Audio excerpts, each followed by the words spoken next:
ভিডিওটা করছি কারণ ভিডিওটা করার দরকার ছিল, না হলে আমি সরাসরি এরম ভাবে কথা বলি না।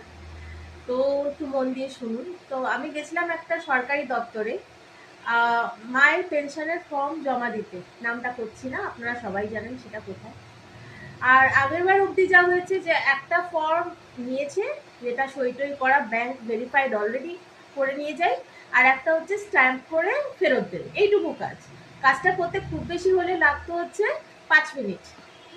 কিন্তু ঘটনাটা যেটা হলো, যে আমি গতকাল যে গেলাম, গতকাল গিয়ে দেখলাম যে ওরা বিশাল সিস্টেম করেছে। সিস্টেম কিরম করেছে, প্রথমে ঢুকলাম, সেখানে একটা বিশাল গ্যারেজের মতো জায়গা, সেখানে 185টা টোকেনের পর আমার নাম্বার। আর টোকেন কিরাম দিচ্ছে, টোকেনের জন্য লাইন, হ্যাঁ, টোকেনে হচ্ছে 10টা করে টোকেন দিচ্ছে, আধা ঘন্টা টাইম রাখছে, আধ ঘন্টা পরে আবার 10টা করে টোকেন দিচ্ছে, এরকম করে করে যাই হোক 185 নম্বরে পৌঁছালাম।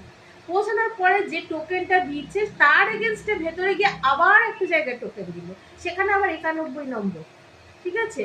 তো যে পরিমাণ টাকা এখানে পাই, আমার বাবা বলে রাখি পুরোপুরি সরকারি জায়গায় করতো না কাজ, সেই জন্য যে পরিমাণ টাকা পাওয়া যায় সেটা এতই কম যে 1,000-এর নিচে, যে হয়তো বার্ধক্য ভাতার থেকেও কম। তো তবুও আমরা এটা রেখেছি, একটা ট্র্যাডিশন একটা আসছে, তো মা পাচ্ছে। তো এবার যেটা হলো, যে এই দ্বিতীয় জায়গায় গিয়েও আমাকে বসতে হলো কতক্ষণ, আমি ওখানে গিয়ে পৌঁছেছি 12:30, আর আমি কালকে বাড়ি এসে লাঞ্চ করেছি সন্ধ্যা 6টা। তো এবার একটা পর্যায়ে এসে এমন হলো যে আমার মনে হচ্ছে আমার সুগার ফল করে যাবে। আমি এমনি সুগারের ওষুধ খাই এবং সুগারটা নিচের দিকেই আছে, মানে মোটামুটি 3টে নাগাদ। আর আমি বেরোতেও পারছি না, কারণ একবার যদি আমার টোকেনটাকে জিজ্ঞেস করা হয়ে যায়, আমি যদি বাইরে যাই আমাকে আবার শেষ নাম্বারে আবার আনবে। সুতরাং এরকম অবস্থা, আমি ভাবলাম আমার বয়স তো তাও কম, ওখানে যারা পেনশন নিতে যাচ্ছে বা পেনশনের ব্যাপারে যারা কথা বলতে যাচ্ছে, তাদের তো মানে সারাদিন এরকম হলে তো যে কোনো দিন সিরিয়াসলি অসুস্থ হয়ে পড়বে, এবং এরা খুব কষ্টে পড়বে তখন এই ব্যাপারটা। এরা কেন ভাবছে না সিস্টেমটাকে এত বড় করা, কেন যে ক্লাসিফাইটাও করা যাচ্ছে না।